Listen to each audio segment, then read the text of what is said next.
What is the difference between weather and climate? Now, I'm not a meteorologist, but I'll try to answer this for you. Weather refers to short-term atmospheric conditions outside. For example, you look out the window and you see the sun coming down, you say it's a sunny day or the weather is sunny. If you see water droplets coming down, then it means the weather is rainy. It's pretty simple. You look at a weather forecast, you can see the weather for the next 7 to 14 days.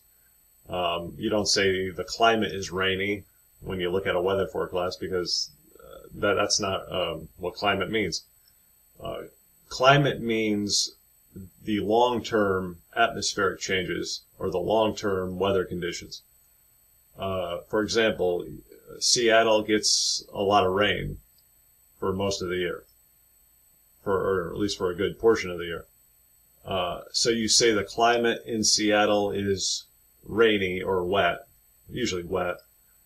Or if you're talking about Florida, which gets a lot of sun, you'll say the climate is hot or the climate is sunny, because Florida is a sunny place for most of the year.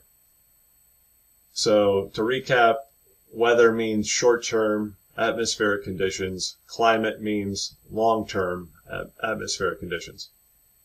All right. That's pretty much it. Subscribe. Thank you.